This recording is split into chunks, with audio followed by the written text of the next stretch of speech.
क्यों डरे होंगे? यहाँ की असलियत बताने के लिए अगर कोई यहाँ पे आवाज़ उठाता है किसी चीज़ के खिलाफ तो उसके पास सबूत है दिखाने के लिए कि भाई यहाँ पे 95% जो लाइब्रेरी हैं वो अंडरग्राउंड चल रही हैं। अभी 4-5 लोग जितने भी लोग भी मरे हैं, कल जाके ओलंपिक में एक गोल्ड मेडल आना है बस, और ये चीज़ दब जाएगा। आप भी ये चीज़ नहीं दिखाइएगा सर, और हम भी इस चीज़ के बारे में बात नहीं करेंगे। कीजिए भाई, आप मोदी जी से बोलिए, चाहे राहुल गांधी से बोलिए, चाहे अरविंद केजरीवाल से बोलिए। यहाँ पे स्टूडेंट के लिए सुना जा रहा है क्या रेंट कि एक बार बच्चे से फीस ले ली, इनसे एक बार जाके पूछ लो कि भाई आपके पास फला बच्चा पढ़ता है, दोपहर वाले बैच में आता है, उसका नाम बता दो। अगर इन्हें नाम भी पता हो ना तो मैं जो कहोगे वो कर दूंगा। 8 एम्बुलेंस आई है और 8 एम्बुलेंस में बॉडी कपड़े में ढक के ले जाई जा रही है। अगर ये मुद्दा यहाँ नहीं थमा, हमें अगर आज इंसाफ नहीं मिला तो आर्टिकल 19 का इस्तेमाल करेंगे, जो राइट टू प्रोटेस्ट है, जो इंडियन कॉन्स्टिट्यूशन हमें प्रोवाइड करता है, और पूरे मुल्क अजीज की, पूरी भारत की सड़कों को आबाद करने का काम करेंगे। याद रखना इस बात। बहुत बढ़िया, बहुत बढ़िया।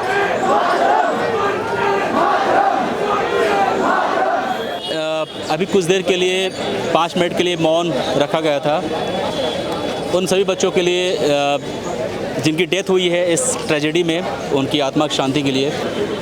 ये एक समस्या नहीं है और यहाँ की समस्या नहीं है, ये पूरे दिल्ली में, चाहे वो मुखर्जी नगर हो, करोल बाग हो या ओल्ड राजेंद्र नगर हो, यहाँ की समस्या है। और ये समस्या है दिन, पिछले बार आपने देखा आग की घटना, बिल्कुल ना, पिछले बार आग लगी 2 दिन पहले यहाँ पे 2 दिन पहले यहाँ करंट से घटना हुआ।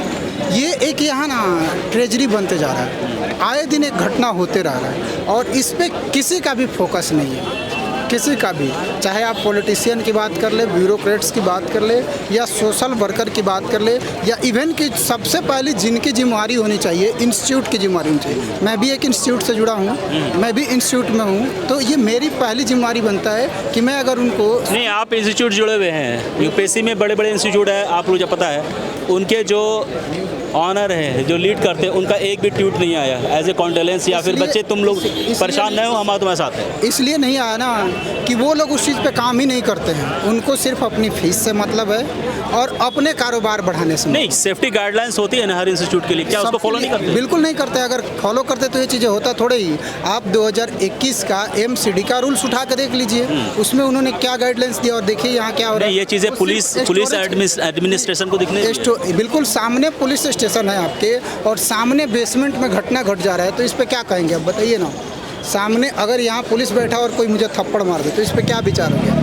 आप देखिए सामने पुलिस स्टेशन और सामने बेसमेंट है। क्यों डरे होंगे? यहाँ की असलियत बताने के लिए अगर कोई यहाँ पे आवाज़ उठाता है किसी चीज़ के खिलाफ तो उसके पास सबूत है दिखाने के लिए कि भाई यहाँ पे 95% जो लाइब्रेरी हैं वो अंडरग्राउंड चल रही हैं। ये यहाँ पे इसलिए क्योंकि मैं तो लाइब्रेरी खुद भी जाके पढ़ता हूँ, बट मेरे लाइब्रेरी का मालिक भाग चुका है सर, बोर्ड हटा करके लाइब्रेरी जिस बिल्डिंग में मैं रहता हूँ उस बिल्डिंग में फर्स्ट फ्लोर पे लाइब्रेरी है, उसकी तो फर्स्ट फ्लोर पे लाइब्रेरी है, वो ताला लगा के भाग गया। वो क्यों भाग गया? ये राव IAS है, ये महीने का ना जाने कितने लाख का किराया देता है अंडरग्राउंड का। इसे अंडरग्राउंड की जगह मिली थी सामान रखने के लिए, गाड़ी पार्क करने के लिए। ये इसने वहाँ पे जो अपनी लाइब्रेरी खोली वो MCD को पता नहीं था क्या? यहाँ पुलिस रात में बैरिकेड लगाती है, पुलिस को दिखता नहीं था क्या? बिल्कुल सही कह रहे हैं। बाहरी चौकी है उसके, बिल्कुल बाहरी चौकी है बाहर। इनको क्या मतलब, इनके कानों तले बिल्कुल खबर नहीं हुई इनको। बिल्कुल बात यहाँ पे ये है कि इन्होंने एजुकेशन को धंधा बना के रख दिया है। और सबसे बड़ी बात यह है कि जब यहाँ पे बच्चे एडमिशन लेने आते हैं तो ये अपने प्रोस्पेक्टस या फिर जो भी टीचर आते हैं उनको फुल बताते हैं कि हमारा इंफ्रास्ट्रक्चर ऐसे है, बच्चों को कोई दिक्कत नहीं होगी, सारी फैसिलिटीज़ अवेलेबल है, फैकल्टी अवेलेबल है, सारी चीज़ें। लेकिन जब ये सब कल जब हो रहा था तो वहाँ पे ना एक गार्ड मौजूद है, ना स्टाफ मौजूद है, ये सारी चीज़ें, और गेट टूट गया। सर सबसे बड़ी विडम्बना ये है कि बच्चे वहाँ पे डूब के मर रहे हैं, किसी ने कोई एक्शन तुरंत नहीं लिया। अगर इसी जगह कोई बड़े नेता मंत्री का बेटा होता तो वहाँ पे तुरंत ये एक्शन लिया जा चुका होता। ये बहुत बड़ी बात कही है सर ने कि अगर किसी बेटा या मंत्री का बेटा अगर कोई होता तो अब तक एक्शन किया, बिल्डिंग को गिरा दिया जाता है। बिल्कुल सर, ये जो कैसा लगता है? मतलब लोग कह रहे हैं 3 बच्चे डेथ किए, लेकिन कुछ कह रहे हैं कि इससे ज़्यादा। तो ये है कि 3 बच्चे की जो बात है, मैं मानता नहीं वो 3 बच्चे हैं। इतने बच्चे नीचे फंसे हुए थे। अभी सवेरे तक की खबर है कि 3 बच्चे मरे हैं। कल रात को मैं यहाँ पे गया था, मैं और मेरा दोस्त एनी टाइम फिटनेस जाते हैं, हम रात को निकले थे, तभी की खबर थी, रात को 10 बजे की खबर कि 7 बच्चे बिजली का झटका लगने से मर चुके हैं। और ये डूबने वाली बात तो कोई और बता रहा, वहाँ पे जो टीम खड़ी थी उसने हमें ये बोला कि 7 बच्चे ऑलरेडी उनकी मरने की खबर है हमारे पास और वो बिजली के झटके से मरे हैं। कोई कुछ बता रहा है, कोई कुछ बता रहा है, क्लैरिटी कोई देना नहीं चाह रहा। सवाल ये है, एक बात बताइए, इतना बड़ा इंस्टीट्यूट चल रहा है, 5 मंजिल की बिल्डिंग बना रखी है, कोई तो एडमिनिस्ट्रेटर यहाँ पे मौजूद होगा जिसको ये पता है कि मेरे स्टडी एरिया में 5 बच्चे बैठे हैं, 10 बच्चे बैठे हैं, किसकी रिस्पॉन्सिबिलिटी? सवाल रिस्पॉन्सिबिलिटी का है, विल टेक द रिस्पॉन्सिबिलिटी। और सर ये पहली बार नहीं हुआ है वहाँ पे जो पानी जमने का ना, आपको विश्वास नहीं होगा, 5 साल से वहाँ पे पानी जम ही रहा है। वादीराम के पास अभी 10 मिनट अगर पानी बढ़ गया, बारिश हो जाए ना, 5 मिनट इतना दूर तक पानी मैं वादीराम कोचिंग में हूँ, परसों बारिश हुई थी, पानी यहाँ घुटनों तक आ गया था, हर साल गाड़ियाँ नहीं निकल पा रही। और ये आज नया नहीं है, ये हर साल होता है। आज बच्चे मर गए, आप आए, हम आए, यहाँ पे सब चिल्ला चौट हो रहा है, बात उठ रहा है, मगर ये चीज़ बहुत दिन से हो रहा था। और ये तो बात ये कोचिंग इंस्टीट्यूट की बात है सर, वहाँ पे 10 से 12 फीट का कमरा, एक कमरा का 15 से 20 हज़ार रुपये रेंट भी लिया जा रहा है। और इस लोकतंत्र और इस जनता की सबसे बड़ी दिक्कत और सबसे बड़ी भूल ये है कि कोई भी मुद्दा हो जाए, क्या ये हर साल की बात नहीं है? हर साल की बात है, हर साल ऐसे हादसे होते हैं और अगले साल फिर होगा। कोई इसके खिलाफ कोई आवाज, ये एक हफ्ते आप लोग बाहर से आए हैं, घर से तो फोन आ रहा होगा आप लोग को, वो टेंशन फोन आ रहा है कि वापस आ जाओ, घर वाले डर चुके हैं सर। अभी 2 दिन पहले की बात है, साउथ पटेल नगर में एक भैया थे, उनका प्रीलिम्स निकल चुका था, वो मेंस की तैयारी कर रहे, वो लाइब्रेरी से घर जा रहे थे, उनको करंट लगने से उनकी मौत हो गई, ठीक है। हाँ, लेकिन एमसीडी वालों ने कोई एक्शन नहीं लिया, ठीक है। फिर अभी यहाँ पे 2 दिन, अभी कल में ये घटना हो गई, उसके बाद भी एमसीडी का एक कमिश्नर या फिर कोई भी ऐसा जो बड़ा ऑफिसर हो यहाँ पे प्रेजेंट नहीं था। अब तो आप लोग लाइब्रेरी में बैठने में भी आप लोग डर लगे कुछ दिनों तक। सर लाइब्रेरी तो बंद ही हो चुका है, बंद कर दी गई है, लाइब्रेरी बंद कर चुका है सर। लाइब्रेरी में अब तो हम लोग रूम पे बैठ के पढ़ रहे थे, आज हम लोग नहीं गए लाइब्रेरी। बाहर निकलने में डर लगता है, एयरपोर्ट के नीचे खड़े हैं, छत गिर जाएगी, यहाँ इसके नीचे खड़े हैं, पेड़ गिर जाएगा, तार के नीचे खड़े हैं, तार गिर जाएगा, बिल्डिंग के अंदर खड़े हैं, बिल्डिंग गिर जाएगी। बताइए, यहाँ पे हम पढ़ने आए हैं या शहीद होना है सरहद पे? हर बच्चा रोज शहीद हो रहा है। एक तो अभी मेंस होना है, उसको कंसंट्रेट करना है आपको यहाँ पे, और ये कहीं ना कहीं डिस्टर्बेंस तो पैदा कर रहा है। एक चीज़ बोलना चाहूँगा, कोई ऑब्जेक्ट ना करे मेरी बात को। मैं पश्चिम उत्तर प्रदेश से आता हूँ, मेरा नाम जन्मेजय सिंह है, मैं जाट परिवार से बिलोंग करता हूँ। आज से कुछ दिन पहले हमारे किसानों ने विद्रोह किया था, कि जो किसान बिल आए थे, और उसके बाद जो और भी घटनाएं हुई थी चुनाव से पहले, सारे किसानों को इनकी पार्टी के द्वारा, बाकी सारी पार्टियों के द्वारा देशद्रोही घोषित किया गया। जो किसान अनाज उगाता उसे देशद्रोही घोषित किया गया, इन पर लाठीचार्ज की गई, आंसू गैस के गोले छोड़े गए। यहाँ पे इन लोगों ने बिना किसी की मंजूरी के नीचे पूरी लाइब्रेरी खोल रखी है। ना जाने कितनी अनऑथराइज लाइब्रेरी खुल रही है, ना जाने कितने अनऑथराइज इंस्टीट्यूशन खुल रहे हैं। इनके खिलाफ किसी ने कोई कार्रवाई करी? जो बच्चे मरे उनको मारने वाला देशद्रोही नहीं है क्या? बिल्कुल है, सबसे बड़ा देशद्रोही वो है, देश का युवा जो शायद देश का अगला ब्यूरोक्रेट हो सकता था, देश के लिए कुछ कर सकता था, उसको यहाँ पे मार दिया गया पानी भरने से, करंट लगने से। देश का असली देशद्रोही वो है जिसकी वजह से वो बच्चे मरे हैं। देश का देशद्रोही वो है, वो राव अकेडमी का जो मालिक है। देशद्रोही वो है जो कोऑर्डिनेटर है, जिसको पता है कि नीचे लाइब्रेरी चल रही है और वहाँ चलाना अलाउड नहीं है। देशद्रोही वो ऑफिसर हैं जिनको ये पता है कि यहाँ चल रही है और वो पैसे खाने की वजह से कुछ एक्शन नहीं ले रहे हैं कि यहाँ पे पैसे मिल रहे हैं तो हम क्यों एक्शन लिया जाए। बिल्कुल ये एक आक्रोश है बच्चों के बीच, और मैं होपफुल हूँ कि ये चीज़ें सिस्टम बदलेगी, इसे बदलना पड़ेगा, क्योंकि तब तक नहीं बदलेगा जब तक 10 दिन के बाद आदमी भूल नहीं जाता है। 10 दिन अभी वहाँ पे कांड हुआ जहाँ पे 100 लोग मर गए ना टेंट पे, अभी न्यूज़ में है नहीं है? बाबा कहाँ है? न्यूज़ में नहीं है, गायब, खत्म, गायब। ये बड़ी बात कही इन्होंने, ये बहुत बड़ी बात। ठीक है, अभी ये चीज़ हो गया, कल परसों जा करके कोई ओलंपिक में मेडल जीतेगा, ये न्यूज़ 120 लोग मर गए। सुनिए, अभी 4-5 लोग, जितने भी लोग भी मरे हैं, कल जाके ओलंपिक में एक गोल्ड मेडल आना है बस, और ये चीज़ दब जाएगा। आप भी ये चीज़ नहीं दिखाइएगा सर, और हम भी इस चीज़ के बारे में बात नहीं करेंगे, ये चीज़ सही बात है। मनु बकेर ने अभी ब्रॉन्ज मेडल जीता, सारा का सारा फोकस उस पर चला गया, सिर्फ व्हाट्सएप पे ही है और कहीं पे नजर नहीं है। सर अभी एमसीडी वाले जैसे आए और कह रहे हैं कि अभी लाइब्रेरी सारी बंद कर दें 3 से 4 दिन के लिए, तो ये क्या होता है इनका? ये है कि जैसे क्या है कि 3-4 दिन में लड़के सारे भूल जाएंगे, सारी चीज़ें नॉर्मल हो जाएंगी, स्टेबल हो जाएंगी। लेकिन अभी अगर यहीं पे बता रहे हैं, अगर मोदी जी विदेश चले जाएं किसी कार्यक्रम के लिए, पूरे मीडिया चैनल वाले बस मीडिया चैनल पे मोदी जी छा जाएंगे, और ये बहुत गंभीर समस्या है भारत देश की सर। इग्नोर की जाती है, मेजर इश्यूज को इग्नोर की जाती है। प्राइमरी क्लास पे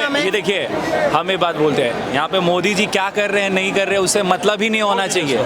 वो मोदी जी क्या कर रहे नहीं कर रहे उससे मतलब आप यहाँ पे जो स्टूडेंट पढ़ रहा है यहाँ पे उसका सेफ्टी हाँ कीजिए भाई, आप मोदी जी से बोलिए, चाहे राहुल गांधी से बोलिए, चाहे अरविंद केजरीवाल से बोलिए। यहाँ पे स्टूडेंट के लिए सुना जा रहा है क्या? रेंट इतना बढ़ा हुआ है। आप यहाँ पे किसी को भी आप हाथ उठा के किसी को बोलिए यहाँ पे कितने रेंट है यहाँ पे एक रूम? हाँ, किसी से 16,000 से सस्ता कोई सबसे कम 16,000, सबसे कम 15-16,000। 15-16,000 किसी की सैलरी होती है पूरी महीने। 8x10 का रूम यहाँ पे 15,000 का मिलता है। 8x10 का ब्रोकरेज भी है 15,000 मिनिमम और ब्रोकरेज एक महीने का। तो middle class lower middle class को तो है ही नहीं है ना सर, यहाँ पे है ही नहीं। लोअर मिडिल क्लास यहाँ से सर 2-2, 3-3 किलोमीटर 4-4 किलोमीटर आगे जाके बच्चे वहाँ रह रहे हैं। यहाँ से दूर शादीपुर एरिया हो गया, मोदी नगर एरिया। ये इंडस्ट्री यहाँ से एक्सटेंड होके आगे रजौरी गार्डन तक पहुंच चुकी है। ठीक है, जिसका बजट है वो यहाँ रह रहा है, जिसका उससे कम बजट है वो पटेल नगर में रहता है, उससे कम बजट है शादीपुर में, फिर कीर्ति नगर में, फिर आगे रजौरी गार्डन रहेगी सोसाइटी में। ये आपके मेरे बोलने से खत्म नहीं हुई। हायरार्की रहेगी, जिसके पास ज़्यादा पैसा है वो यहाँ पे रहेगा, जिसके पास थोड़ा कम है वो वहाँ रहेगा। वो बात ठीक है, मगर इतना भी पैसा आप लीजिएगा, 15,000 रुपये एक रूम का लीजिएगा।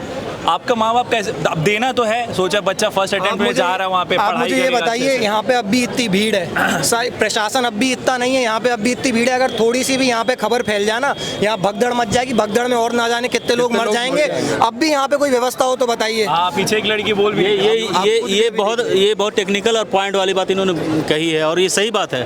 वहाँ पे पीछे एक महिला पढ़ाते हैं, यहाँ पे एथिक्स पढ़ाते हैं, एडमिनिस्ट्रेशन पढ़ाते हैं। हमेशा यही होता है, सिर्फ दिल्ली के अंदर ही नहीं, महाराष्ट्र के अंदर एडमिनिस्टर करेगा। पढ़ाते हैं क्या, उसको ये नहीं सिखाया जाता अगर यहाँ पे इतनी भीड़ इकट्ठी हुई है, एक छोटी सी मैं अफवाह फैला दूं यहाँ बीच में खड़े होकर, यहाँ भगदड़ मच, मैं अफवाह फैला दूं यहाँ आग लग गई, क्या भगदड़ नहीं मचेगी? फिर बच्चे नहीं मारे जाएंगे, उसके बाद फिर यहाँ से सारा फोकस यहाँ जाएगा। हम स्टूडेंट से कीड़े मकोड़े नहीं है। अगर हम अपनी ताकत से उन्हें डेमोक्रेसी के रास्ते से हम उन्हें सरकार में बिठा सकते हैं तो हम आपको सरकार से गिरा भी सकते हैं साहब। ये हमारे पास संविधानिक हक है। मोदी जी दिन भर यूथ करते हैं, ये देश के यूथ की इज्जत कि अंदर 7 बच्चे मर गए, किसी को अब तक ये नहीं बताया कि 7 मरे कि 3 मरे कि 2 मरे, और वजह क्या है वो नहीं बताई गई। अभी तक पता नहीं। ये इसकी धाराएं लगानी चाहिए। ये लोग आरोपी है, ये स्टूडेंट्स के कातिल है, इस देश के नौजवानों के कातिल है ये लोग। कितने लोग इनकी लापरवाही, ये क्लैरिटी तो मिल ही नहीं रही है। कितने बच्चे मरे, कोई 3 बोल रहा है, कोई 7 बोल रहा है, कोई 10 बोल रहा है, तो पता ही नहीं चल रहा है। इतने बच्चे बैठे थे, अगर इतना ही नैतिकता है उनके अंदर, इतना ही एथिक्स है, मोरल है, तो सबसे पहले डाटा बाहर करने के हमारे यहाँ इतने स्टूडेंट बैठे थे भाई, हम उनको बाहर निकाले या क्या किए? तो बहुत दूर की बात है, डाटा तो बहुत दूर की बात है। इनको बस इतना पता है कि एक बार बच्चे से फीस ले ली, इनसे एक बार जाके पूछ लो कि भाई आपके पास फला बच्चा पढ़ता है, दोपहर वाले बैच में आता है, उसका नाम बता दो। अगर इन्हें नाम भी पता हो ना तो मैं जो कहोगे वो कर दूंगा। इन्हें नाम भी नहीं पता, पे मुझे लगता है फीस ले लेनी है, फीस और तू कौन और मैं कौन। रेंट रेगुलेशन दोनों कानून बनने चाहिए,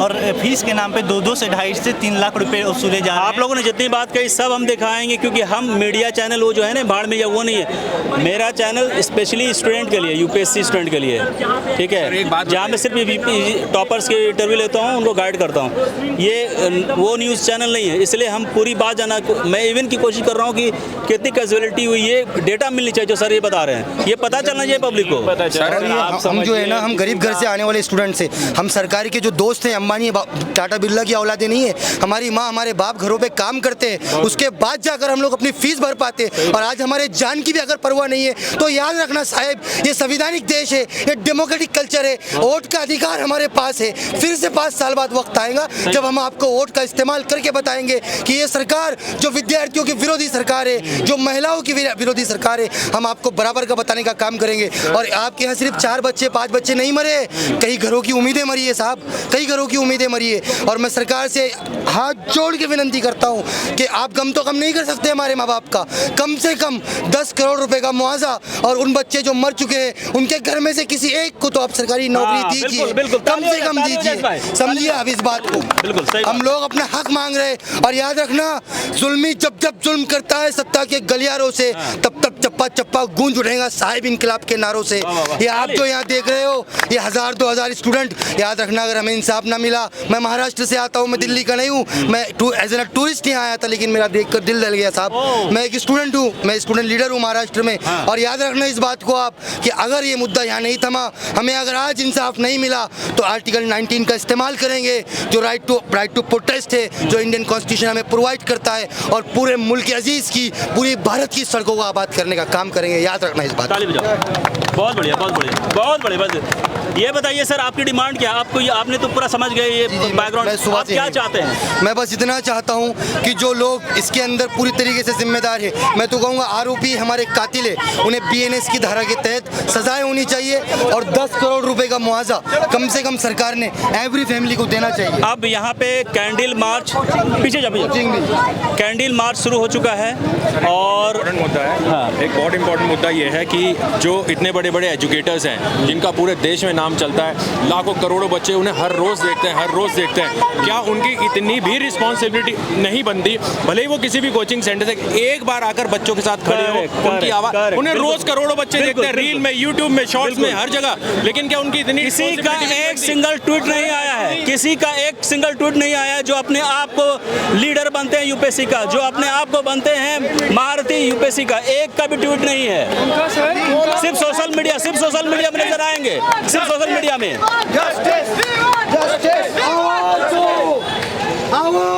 हम एक हैं, हम एक हैं, हम एक हैं। Justice, justice, justice, justice. हम एक हैं, लड़ेंगे, जीतेंगे, जीतेंगे, जीतेंगे। जस्टिस। ग्रेजुएशन 2024 में पूरी हुई है, ऐसी जून के महीने में। मेरी क्लासमेट थी जो मेरे साथ पढ़ती थी, वो इस हादसे में एक्सपायर हुई है। तेलंगाना की रहने वाली थी वो, यहाँ की लोकल नहीं थी वो। उसने 3 साल हमारे साथ ग्रेजुएशन पूरी करी है। और अच्छा, वो आपके साथ थी जिनका मेरी बैचमेट, मेरी क्लासमेट थी, मेरी क्लास में हम 7 दोस्त थे हम।